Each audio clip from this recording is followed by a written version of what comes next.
साथियों नमस्कार, मैं विवेक द्विवेदी। जैसा कि आप लोग देख सकते हैं, हम लोग पानी की टंकी पर बैठे हुए हैं। कितनी ऊंचाई पर है, हालांकि है रिस्की, लेकिन भगवान जी का नाम लेकर हम लोग यहाँ पे आ जाते हैं अपने धैर्य को बनाए रखते हुए। और हमारे साथ हमारे परम प्रिय मित्र अरविंद सिकरवार जी हैं, साथ में हमारे परम प्रिय मित्र आलोक सिंह जी हैं, और हमारे दो मित्र और हैं, अभय श्रीवास्तव जी, मलकीत सिंह जी हैं, और हमारी दीदी हैं शिखा पाल जी, पूजा मिश्रा जी हैं। इन सभी का योगदान इस धरने में बहुत सी सराहनीय रहा। जितनी इन लोगों की प्रशंसा की जाए कम है। हम साथियों आप लोगों से फिर से निवेदन करना चाहेंगे, 75 जिले के जितने भी अभ्यर्थी हमारे भाई बहन हैं, इस धरने का हिस्सा बने। आप धरने में आएंगे, धरने को मजबूती मिलेगी। शासन प्रशासन में बातें चल रही है, विचार चल रहा है, हम आपको सच बता दे रहे हैं। वो दिन दूर नहीं होगा जब जियो जारी होगा, और कभी न कभी लिखित आदेश आ सकता है, हो सकता है 4 या 5 दिन में आ जाए। इसलिए अधिक से अधिक संख्या बल में आए। सरकार देखना चाहती है कि आपके पास संख्या बल है कितना, जॉब पाने के लिए कितने लोग परेशान हैं। इसलिए अधिक से अधिक संख्या बल में आइए, और अगर आप आएंगे तो धरने को मजबूती मिलेगी। आप अपने भविष्य के लिए आइए, अपने फ्यूचर के लिए। हम जितने अभ्यर्थी बैठे हैं, एक वैकेंसी के लिए बैठे हैं। हम लोग 22,000 पद पे तो नौकरी करेंगे नहीं, या जितनी भी सीटें खाली उस पर तो नौकरी करेंगे नहीं। तो जाहिर सी बात, हम लोग एक पद के लिए लड़ रहे हैं, और हम लोग लड़ किसके लिए रहे हैं? आप ही के लिए लड़ रहे हैं, अपने लिए लड़ रहे हैं। हमारे जो भाई बहन नीचे बैठे हैं धरने में, आज धरने में करीब 600 अभ्यर्थी हमारे भाई बहन हैं इस समय। सोचिए, यही 600 की जगह 6,000 हो जाते तो सोचिए लखनऊ की रोडें जाम हो जाती हैं। सरकार विवश हो जाती कि 3-4 दिन मिलकर निपटारा करो, बहुत जल्द फुर्सत करो इन लोगों को। तो जाहिर सी बात, सरकार पर दबाव बना हुआ है। और आप देख सकते हैं हम लोग कितनी ऊंचाई पर बैठे हैं, कितना रिस्क लेकर हम लोग बैठे हैं। आलोक जी दिखाइए ज़रा ऊंचाई।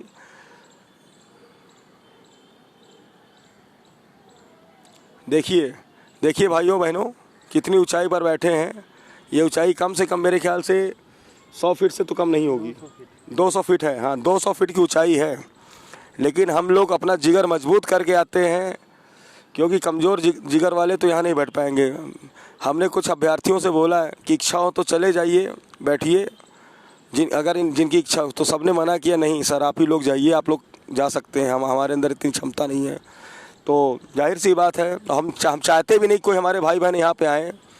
जब हम लोग 5-6 लोग बैठे हैं तो जाहिर सी बात, क्योंकि शासन प्रशासन भी देखता है कि चढ़े कितने लोग हैं इसमें, कौन कौन है। शासन प्रशासन भी देखता है ना कि वही चर्चित चेहरे हैं कि दूसरे। तो जाहिर सी बात, हम चर्चित चेहरों को जो हम लोग बैठे हैं यहाँ पे वही रहेंगे। नए बंदे, नए अभ्यर्थी यहाँ नहीं हम बुलाते उनको। और उचित भी नहीं है किसी के साथ कुछ हो जाए, सीढ़ी चढ़ते हुए चोट लग जाए, तो कहीं ना कहीं जिम्मेदारी हम ही 5 पे रहेगी। तो हम फिर से निवेदन करेंगे, आइए अपने भविष्य के लिए आइए। अगर आप नहीं आए तो मैं आपको बता रहा हूँ, आप ज़िंदगी भर रोएंगे, और आपके माता पिता भी कोसेंगे, परिवार वाले कोसेंगे, दोस्त रिश्तेदार कोसेगी। सबसे बड़ी बात, अंदर की आत्मा कोसेगी। आप किसको मुंह दिखाएंगे बताइए? किसी के सामने जाएंगे तो सब धिक्कारेंगे कि यार धरना चल रहा था, तुम लोग गए नहीं। बताओ, शर्म की बात है। आप खुद ही एकांत में जाकर रो देंगे, चाहे भाई हो चाहे बहन। मैं सबके लिए एक बराबर सोचता हूँ। इसलिए मैं आपसे निवेदन करता हूँ, टेट का पेपर मेरे ख्याल से 24 तारीख को है। जो अभ्यर्थी तैयारी कर रहे हैं उनको शुभकामनाएं हमारी तरफ से, अरविंद सिकरवार जी की तरफ से, आलोक सिंह की तरफ से, और नीचे हमारे जो मित्र हैं अभय श्रीवास्तव, शिखा पाल मैम, मलकीत, सबकी तरफ से शुभकामनाएं। आप लोग तैयारी कीजिए। लेकिन उसके बाद जितने भी अभ्यर्थी हैं वो फ़ौरन चले आएँ। हम 90-97 जो भी अभ्यर्थी पास हैं सब आइए। हम सबके लिए सोच रहे हैं, ऐसा नहीं है, सबके लिए सोच रहे हैं। सभी अभ्यर्थी आएँ और पूरी ईमानदारी के साथ यहाँ रहें। कम से कम 5-6 दिन, अपने 5-6 दिन की व्यवस्था बना कर आएँ, और अब धरने में मजबूती दें, धरने को सुचारू रूप से हम लोग चलाएँ। क्योंकि सभी अभ्यर्थी अपने आप में एक लीडरशिप होते हैं। सभी अपने विचारों को प्रस्तुत करें। 1,37,000 के बचे समस्त पदों को भरने का प्रेजेंटेशन दें। और किसी प्रकार के अभ्यर्थियों को किसी प्रकार की समस्या है तो हमारे मित्र अरविंद सिकरवार जी हैं, आलोक सिंह जी हैं, अभय श्रीवास्तव हैं, मलकीत सिंह हैं, शिखा पाल हैं, पूजा मिश्रा हैं। बहनें इन लोगों से बात करें, भाई लोग हम लोग से बात करें। चाहे हम बहनें भी हमसे बात कर सकते हैं, भाई बहन हमसे बात कर सकते हैं। सब ये मतलब समझ लीजिए, ये पूरा 22,000 हम लोग का परिवार है, ग्रुप है। तो हम लोग परिवार मानते हैं, और परिवार को मानते हुए हम लोग संघर्ष कर रहे हैं कि सीटें जुड़े।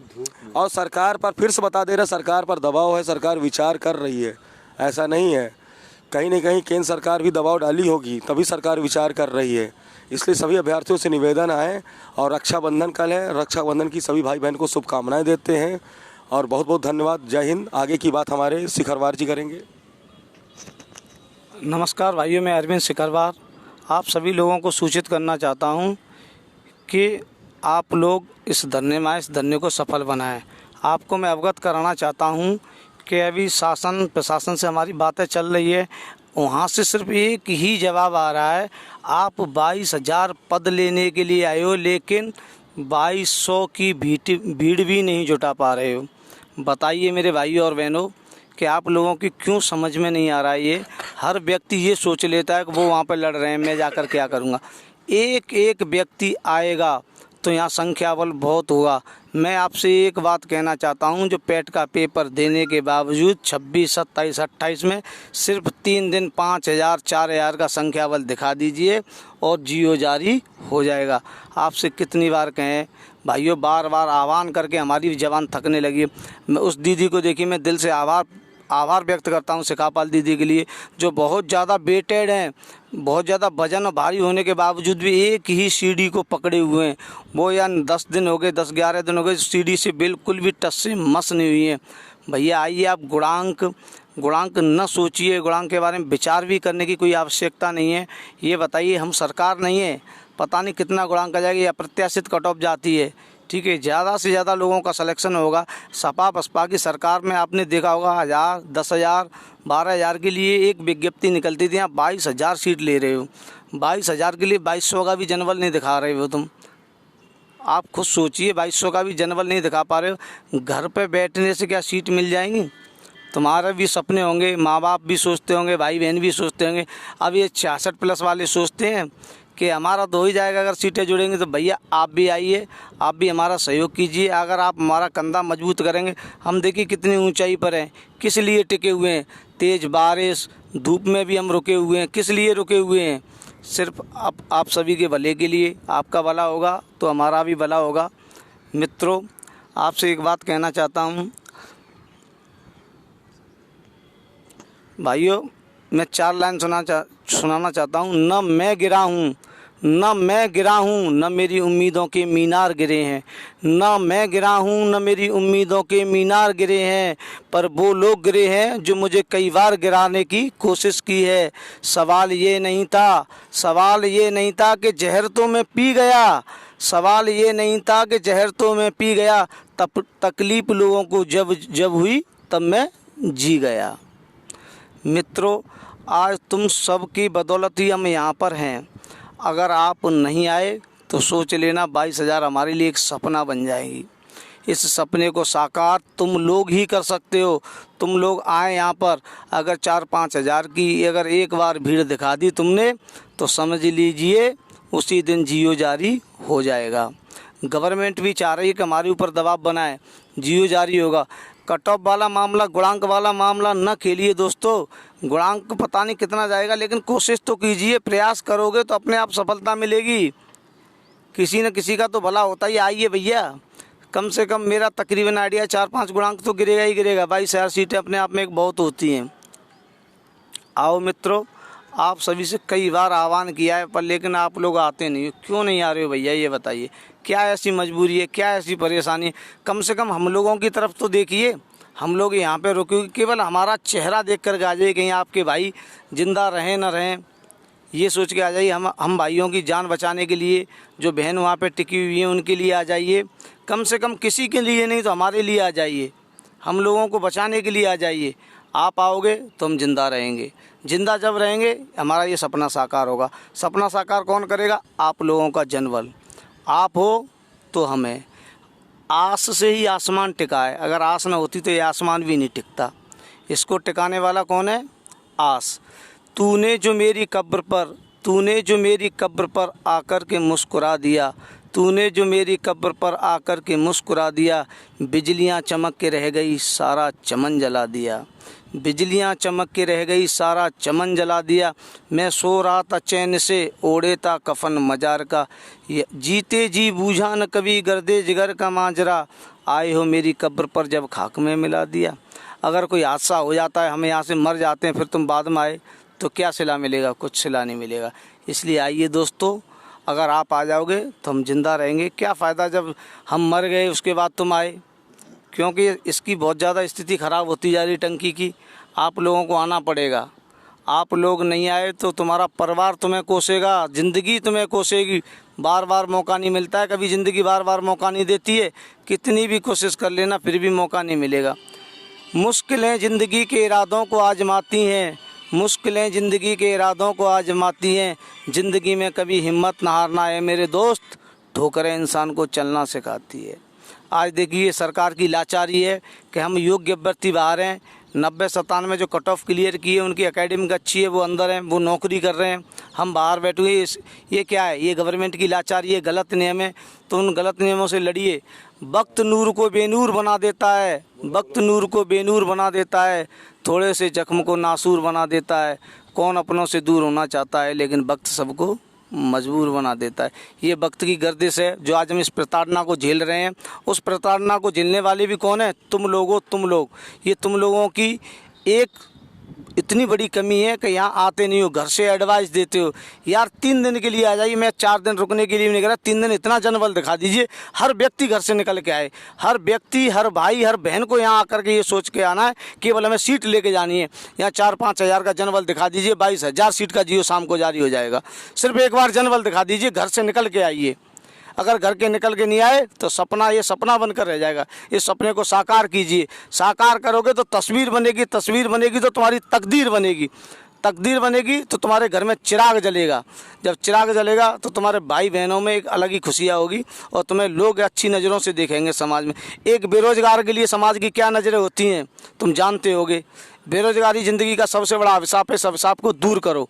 आना होगा तुम्हें, आना ही होगा। आगे की बात हमारे मित्र आलोक भाई बता। इसके पहले मैं आप भाइयों बहनों आपको बता देना चाहता हूँ, 26 तारीख से हम महाधरने का ऐलान कर रहे हैं। 26, 27, 28 एक दिन और बढ़ा देते हैं, 29 तारीख। इन दिनों में आप सभी अभ्यर्थी भाई बहन से निवेदन है, प्रत्यावेदन फिर से जमा कर दीजिए, क्योंकि अब मौका नहीं मिलेगा। अगर सरकार ने बोल दिया कि हम प्रत्यावेदन में विचार कर रहे हैं तो फिर हम मान ले रहे हैं, सीधा फैसला सरकार का। जो भी हमारे पास 4-5 हज़ार जितने अभ्यर्थी भाई बहन आकर 6-7 हज़ार हम उनका प्रतिवेदन जमा करके मामला फिनिश कर देंगे, बस बात ख़त्म। इसलिए अभी भी मौका है, 26, 27, 28, 29, 30 को हम इकट्ठा करके जमा कर देंगे।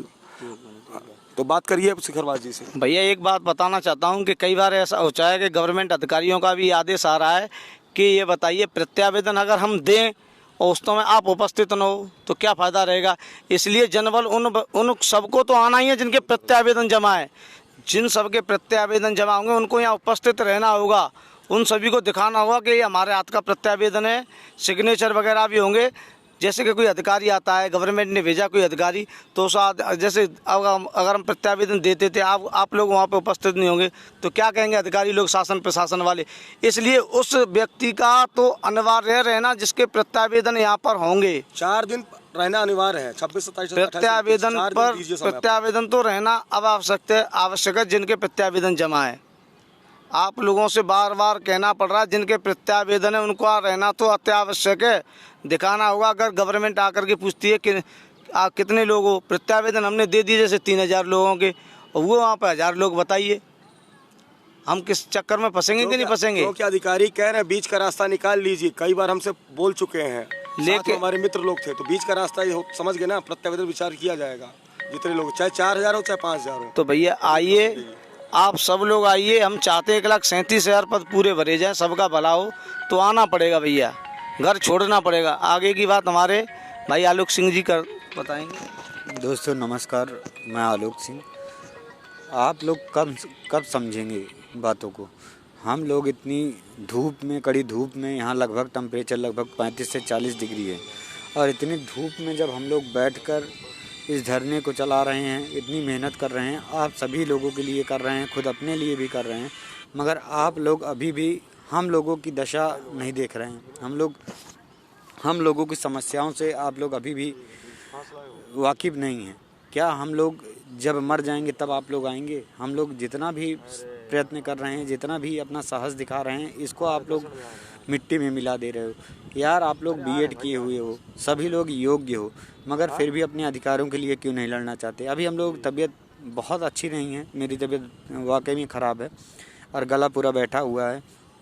हम लोग इतने धूप में यहाँ टंकी पे बैठे हुए हैं, मगर हम लोगों की ये पीड़ा नहीं देख पा रहे हैं। मैं आप लोगों से बस यही कहूँगा, जो भी बातें बताई गई हैं वो सब सही हैं। बेसिक शिक्षा मंत्री जी कहते हैं, बेसिक शिक्षा मंत्री जी कहते हैं हमारे आवास को 200-300 लोग घेर लेते हैं, समाजवादी के गुंडे हैं। बताइए, हमें ये धब्बा और मिल रहा है कि समाजवादी के गुंडे हैं। जब हमारे पास जनबल होगा तो बेसिक शिक्षा मंत्री जरा सा भी नहीं बोल पाएंगे। 200-300 की भीड़ जुटा के हम जाते हैं। बताइए हमें कितनी शर्मिंदगी होती है कि समाजवादी के गुंडे हैं। ये कोई को गुंडे का वो मिल रहा है लांछन। देखिए गुंडे बन गए हम। तुम लोगों की किसकी वजह से? कायरता की वजह से। तुम लोग जो हमारे साथ खड़े नहीं हुए, एक बार साथ खड़े नहीं हो गए जनबल के साथ, बेसिक शिक्षा मंत्री बोल नहीं पाएंगे। शाम को जियो जारी हो जाएगा दोस्तों। और आप लोग देख रहे हैं जो लगातार न्यूज़ मिल रही है, आप भी देख रहे हैं टीवी और बाकी मीडिया के माध्यम से। आप लोग सिर्फ हमारी दिक्कत यही है कि हमारे पास जनबल नहीं हो पा रहा है जितनी हमें आवश्यकता है।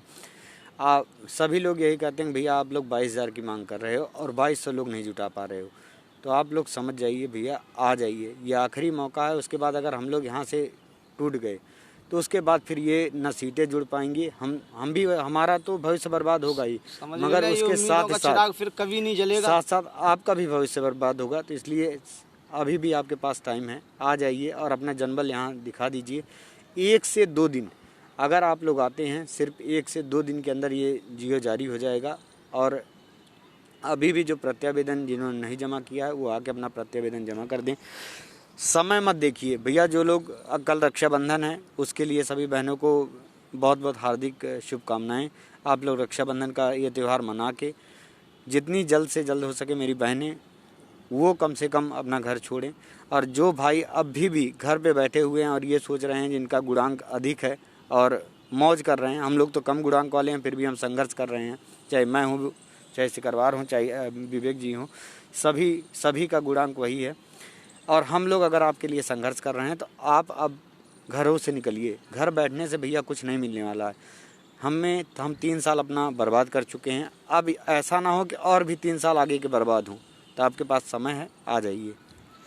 खुद को संभालिए, खुद को संभालिए, नसीब खुद संवर जाएगा। खुद को संभालिए, नसीब खुद संभल जाएगा। मैथिली सड़गुप्त कहते थे, नर हो न निराश करो मन को, नर हो न निराश करो मन को, कुछ काम करो, कुछ काम करो, जग में रह के अपना नाम करो। नर होते हुए भी निराशा नहीं होनी चाहिए। आ जाओ दोस्तों, मंजिल तुम्हारा इंतज़ार कर रही है। मंजिल हमारी एक है, रास्ते भाई अलग अलग हों, आना होगा तुम्हें। आ जाओ, तुमसे विनम्रता के साथ और हाथ जोड़ करके विनती करके कह रहे हैं, आ जाओ। इतना तो अगर हम भगवान से भी प्रार्थना करते, शायद आसमान से उतर के भगवान भी ज़मीन पे आ गए होते। न जाने किस मिट्टी के बने हुए हो कि तुम पे जरा सा भी असर नहीं पड़ रहा है। यार चिकने गड़े हो गए हो, चिकने गड़े। अगर चिकने गड़े पे एक बूंद जिस तरह से नहीं जमती है, उसी तरह से तुम्हारे ऊपर किसी बात का फ़र्क नहीं पड़ रहा है। इस बेशर्मी के पर्दे को तोड़ करके निकल के आओ बाहर। आना पड़ेगा तुम्हें अपनी नौकरी के लिए, अपने परिवार के लिए। अगर अब भी नहीं आए तो मैं समझूंगा तुम्हारे अंदर कोई कमी है, तुम्हारा ज़मीर नहीं है, ठीक है। और तुम्हारे खून में वो ताकत, तुम्हारे अंदर वो जिगर नहीं है कि यहाँ आकर के तुम लड़ सको। ज़िंदगी एक संघर्ष है। Life is struggle for an education. शिक्षा के लिए जीवन का संघर्ष होता है। क्या फ़ायदा ऐसी शिक्षा लेने से जब तुम संघर्ष ही नहीं कर पाओ। लाइफ में संघर्ष होता है तो उसकी मिठास बहुत अच्छी होती है। सफलता में ये, अगर हमें ये सफलता मिलती है तो इसकी हमें अहमियत पता होगी, इस नौकरी की अहमियत पता होगी। संघर्ष के बाद मिली हुई नौकरी की कद्र होगी। एकाएक नौकरी मिल जाए तो उसकी कद्र नहीं होती। आओ दोस्तों, तुम्हें आना पड़ेगा। मैं ये कहना चाहूँगा कि जो भी अभ्यर्थी हैं, अगर आप लोग नहीं आते संख्या बल के साथ, तो जितने अभ्यर्थी हमारे साथ जुड़े हुए हैं, जो धरने बने रहते हैं हरदम, चाहे 1000, 1200, 26 तारीख से विशेष तौर से हम देखेंगे, उन 4 दिनों में जितने अभ्यर्थी रहेंगे उन्हीं के प्रत्यावेदन के साथ हम समझौता कर लेंगे। फिर उसके बाद आप रोएं, चाहे कोर्ट केस जाए, कोई मतलब, कोई फ़ायदा नहीं होगा। और अंत में यही कहूँगा, life is not bed of rose. जीवन कांटों की सेज है, फूलों की सैया नहीं, गुलाब के फूलों की। बस यही मैं कहना चाहूँगा। आप खुद समझदार हैं। बहुत बहुत धन्यवाद। नमस्कार। जय हिंद।